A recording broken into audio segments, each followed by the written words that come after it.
Yo les trashers, quoi de plus cool qu'un combat de boss? Un combat de boss épique! Je vous ai préparé une sélection de boss qui envoient du très lourd, qui vous a fait pleurer, rêver ou juste kiffer, chacun est inoubliable à sa manière. Ah, et on va s'imposer une petite règle pour un peu plus de fun, un seul boss par saga. Let's go! Les boss hardcore. On commence par Dark Souls évidemment, on aurait pu parler de Orstein et Smough ou du Nameless King du récent Dark Souls 3, mais il est un autre boss qui représente de belle manière cette série si particulière.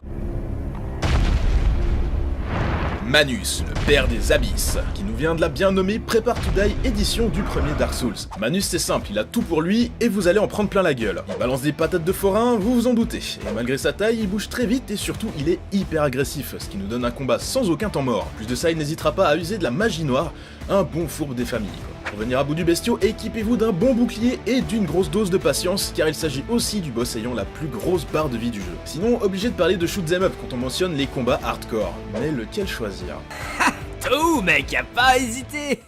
Cette orgie de boules de toute taille et couleur, c'est Oku, la boss finale de tout 11, au niveau de difficulté maximum. Ouais, qui aurait pensé que derrière ce joli minois se cache ton pire cauchemar? Il y avait des boules partout! Partout! Ça devient carrément galère de distinguer notre propre personnage, sérieux. Travailler ses réflexes ou se mettre à l'apprentissage des fameux patterns, à vous de voir de quelle façon vous allez approcher le combat. Mais soyez sûr que vous allez prendre cher avant de vaincre la petite.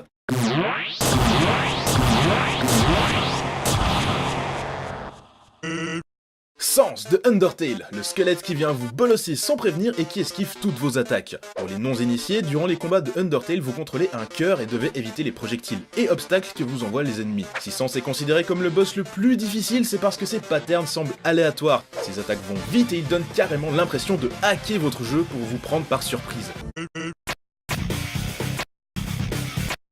Ce boss est tellement au taquet que le seul moyen de le battre c'est littéralement d'attendre qu'il se fatigue et s'endorme pour lâchement lui mettre 10 millions de points de dégâts en un seul coup. Attaque sauvage! On va tuer en un seul coup! Et n'oublions pas que le combat contre Sans n'aurait pas la même saveur sans la musique tout simplement parfaite qui l'accompagne. Le boss gigantesque. Qu'on se le dise, un combat c'est direct plus épique quand votre ennemi fait 15 fois votre taille. Le moissonneur de Rannoch. Dans la saga Mass Effect, les moissonneurs, des immenses robots extrêmement intelligents, sont les ennemis ultimes de la coalition interespèce dont fait partie l'humanité. Leur but est de détruire toute forme de vie intelligente, ou presque. Affronter un moissonneur, ça se fait habituellement au chaud dans un vaisseau spatial, mais sur la planète Rannoch, rien ne se passe comme prévu pour Shepard et son équipe. Vous réveillez un moissonneur bien vénère, et vous êtes sur la terre ferme.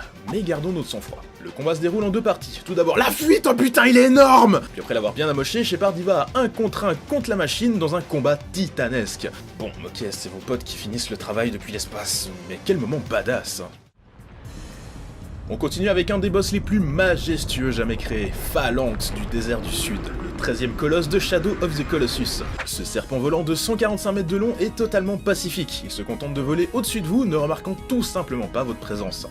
Au début du combat, le jeu arrive très bien à rendre le côté David contre Goliath. Tuer une telle créature semble impossible armée d'un simple arc et d'une épée. C'est presque décourageant en fait. Mais on est dans un jeu vidéo, et les points faibles sont visibles. Il s'agira de faire descendre Phalanx à votre hauteur, le poursuivre à cheval et grimper sur lui pour tailler ses 3 marques. On ressent toute la galère de notre héros, rester accroché et garder l'équilibre. Mais le pire c'est qu'on a simplement pas envie de le tuer ce boss. Il nous a rien fait, c'est une très vieille créature, certainement unique en son genre. Mais ce qui doit être fait, doit être fait. Je crois pas qu'on puisse retirer la moindre satisfaction d'avoir tué ce boss. Du coup, on change de registre pour aller voir quelque chose qu'on prend malin plaisir à exterminer. Chronos, le titan grec. Dans sa quête de vengeance, Kratos part tuer des dieux tout au long de la saga God of War. Si dès le début du 3e opus on est aux prises avec le gigantesque Poséidon, c'est bien le combat contre Chronos qui restera dans nos esprits. Comme pour Phalanx précédemment, il s'agira ici aussi d'escalade, mais ce cher Chronos n'est pas franchement pacifique. Et vous non plus d'ailleurs. L'ascension est longue et il y a même des monstres qui pop. Du menu fretin, hein. Vous êtes Kratos, le personnage cheaté par excellence. Vous profitez même indirectement de votre petite taille, Chronos passant une bonne partie du combat à essayer de vous repérer sur son corps. Il finit par vous avaler. La super idée. Qu'est-ce que vous pourriez bien faire enfermé dans son... Oh damn.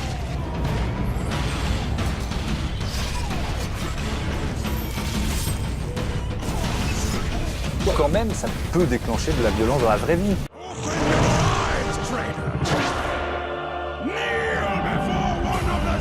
Wizard Azuras Vras. Le combat commençait pourtant de manière classique, enfin pour les standards de ce jeu, hein. Bref, après avoir pris cher, Wizen devient Vajra Wizen. Plus grand, plus fort, tout ça, vous le défoncez normal. Et c'est là que ça devient intéressant. Wizen prend sa forme déitique, Gongun Wizen. Vous voyez le combat contre Chronos? Alors là, c'est comme si on avait filé des stéroïdes à God of War. Azura, le héros, est encore plus vénère que Kratos, déjà ça faut le faire, et Gongun Wizen fait carrément la taille d'une planète. Préparez-vous à recevoir le fist de votre vie. Bon, finalement, Azura laisse parler son potentiel maximum grâce au pouvoir de l'amitié. Non, je déconne. Il tabasse Wizen à main nue par la seule force de sa colère. Boum. Les boss, symboliques. Certains boss proposent pas des combats techniquement impressionnants ni vraiment rythmés, et pourtant ils marquent les esprits. Red, le meilleur dresseur, celui qui s'est battu sans répit durant Pokémon Rouge et Bleu et qui est allé s'entraîner pendant des années au Mont Argenté. Dans Pokémon Or et Argent, c'est lui le boss final. Le niveau de ses créatures est à des années-lumière des autres dresseurs et lui a une équipe équilibrée. Si en soi il ne s'agit que d'un combat Pokémon comme les autres, affronter Red c'est affronter la personne que l'on était quelques années auparavant. Le battre c'est prouver que vous vous êtes dépassé. Vous êtes maintenant plus fort que quand vous aviez fini le jeu précédent. Et on change totalement de registre pour aller voir du côté des MOBA. Roshan et le Baron Nashor. Ouais, ils sont à la même place, comme ça, pas de job. Ouais, même si Roshan, il est quand même beaucoup plus classe. Là aussi, pour le non-initié, ces combats n'auront aucun sens. Au mieux, un truc un peu chiant, au pire, une infâme bouillie de pixels. Faut savoir que ces grosses bêtes apportent des bonus de taré à toute l'équipe une fois vaincue. Du coup, on compte plus le nombre de parties qui se sont jouées autour de la mort de ces créatures. Ainsi, si le combat en soi est pas forcément très sexy, ses implications sont énormes. Allez-vous vous cacher près du boss et tendre un piège à l'équipe adverse quand elle viendra le chercher? Profitez que tout le monde soit mort pour aller le faire en solo? Ou plutôt envoyer discrètement un membre de votre team pour aller voler le buff au nez et à la barbe de vos adversaires? Les possibilités sont nombreuses et chaque combat pour s'approprier ces créatures est différent. Tuer Roshan ou le Nashor, c'est toujours un événement. Les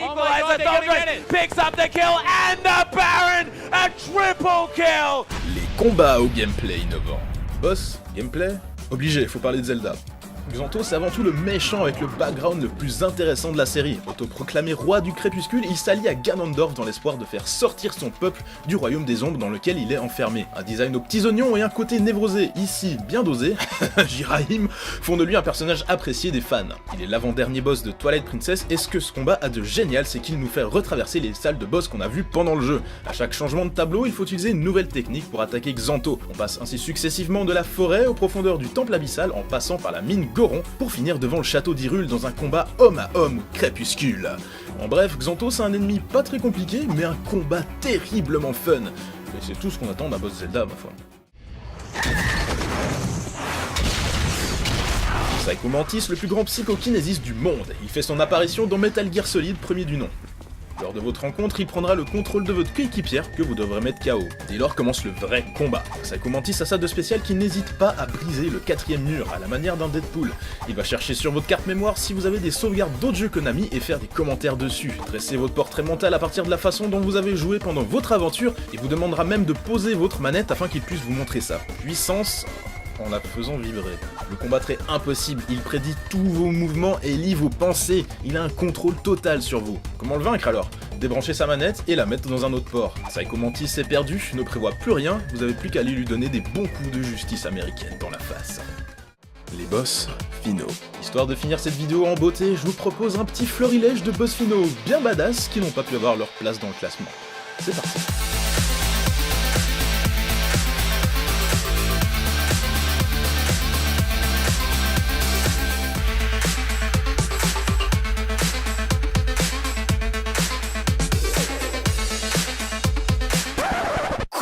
Ganondorf, sérieux? On avait dit un seul boss par série et en plus la version de Wind Waker elle est tellement mieux. Mais ouais d'ailleurs, parlons-en. T'en fais quoi du boss final de FTL? Sous prétexte que c'est pas hyper beau, ça a pas sa place dans ta vidéo? attendez, je peux tout vous expliquer. Non mais laisse tomber. De toute façon, dès que c'est pas mainstream, Monsieur Bronol n'en parle pas. Mais non. Sans déconner, il y a des dizaines de boss que t'as même pas mentionné. Le mec il met Pokémon dans les combats les plus épiques. Oui, de toute évidence, impossible de faire plaisir à tout le monde avec un sujet si vaste. Du coup, je vais vous demander votre aide à vous, viewers. Vous pensez qu'il manque un boss à cette liste? Dites-le moi en commentaire. C'est pas impossible qu'on fasse un épisode 2 à l'avenir. D'ici là, n'hésitez pas à lâcher le bon pouce bleu des familles, ça aide de ouf. Allez les trashers, à très bientôt, ciao.